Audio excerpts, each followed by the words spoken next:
Bangladesh premier league বিপিএলের তৃতীয় আসরে কুমিল্লা ভিক্টোরিয়ান্সের আবির্ভাব। আসলো, দেখলো এবং জয় করল। প্রচলিত প্রবাদের মতো প্রথম অংশগ্রহণী মাশরাফি বিন মর্তুজার নেতৃত্বে বিপিএলে চ্যাম্পিয়ন হয়েছিল কুমিল্লা ভিক্টোরিয়ান্স। পাকিস্তান বংশোদ্ভূত অখ্যাত ইংলিশ ক্রিকেটার আশার জাইদি কুমিল্লায় খেলে টুর্নামেন্ট সেরা হয়েছিলেন ওই আসরে। তারপর আরও 3বার, সর্বমোট 4বার দেশের সেরা ট্রফি জিতেছে দলটি। সন্দেহাতীতভাবে বিপিএল ইতিহাসের সবচেয়ে সফল দল কুমিল্লা ভিক্টোরিয়ান্স। বিপিএলের অলঙ্কার হয়ে উঠেছিলেন বললেও আত্মুক্তি হবে না। টুর্নামেন্ট কেন্দ্রিক বিভিন্ন দিক বিবেচনায় এমন প্রশংসা দলটার প্রাপ্য মনে হয়।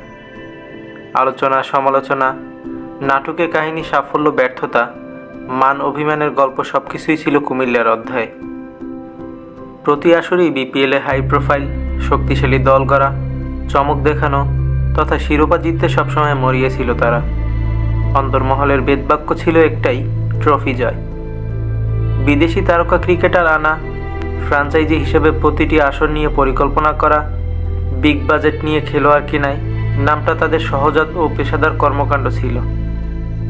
বিপিএলের ট্রফির জন্য একটা দুর্দমনীয়, প্রেরণাদায়ী লোভ দেখা যেত দলটার মাঝে, পাগলাটেও বলতে পারেন।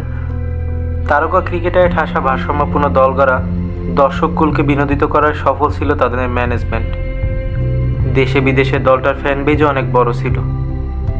বিশ্ব ক্রিকেটের সমসাময়িক সেরা ক্রিকেটার কুমিল্লা শিবিরে খেলে গেছেন, অস্বীকার করা যাবে না। এগুলো আদতে বিপিএলের তারকা খ্যাতি, গুণগত মানও বাড়িয়েছিল। কেউ কেউ আবার সেরা ফর্মে থাকাকালীন ফ্র্যাঞ্চাইজি লিগে বিশ্বজুড়ে তুঙ্গ স্পর্শী জনপ্রিয়তার মাঝেই কুমিল্লায় খেলেছেন। একটু যদি স্মৃতি হাতড়ে খুঁজি, Steve Smith, Jos Buttler, Rashid Khan, Moeen Ali, Shahid Afridi, রিজওয়ানদের নাম তাদের দেখা যায়।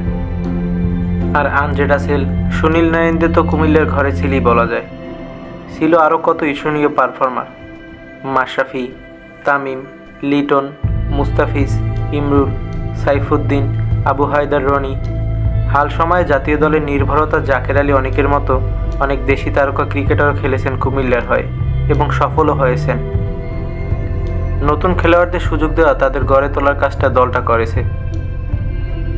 বিপিএলের সম্ভবত একমাত্র দল হিসেবে কুমিল্লার নিজস্ব ক্রিকেট একাডেমি আছে, যার অর্থায়নও তারাই করে।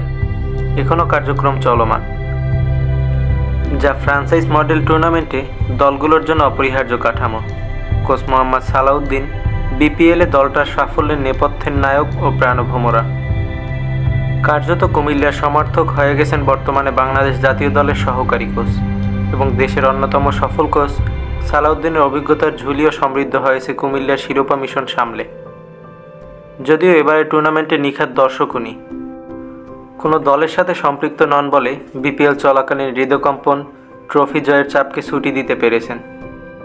সর্বোচ্চ 4বার ট্রফি জয়ী কুমিল্লা ভিক্টোরিয়ান্স শুরু হওয়া বিপিএলে 11তম আসরে নেই। এমন পেশাদার একটা দল না থাকাটা টুর্নামেন্টের জন্য দর্শকদের জন্য হতাশার। বিপিএল মানেই ক্রিকেটার, সাপোর্ট স্টাফদের পারিশ্রমিক নিয়ে তর্ক বিতর্ক, টালবাহানার মৎসব। সেদিক থেকে কুমিল্লার ভূমিকা ছিল পুরোপুরি পেশাদার।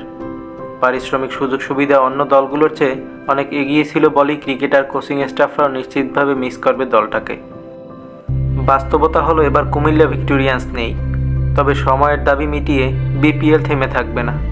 মাঠের ক্রিকেট, বিতর্ক, অব্যবস্থাপনার মূর্তি অক্ষত রেখে এগিয়ে যাবে বিপিএল।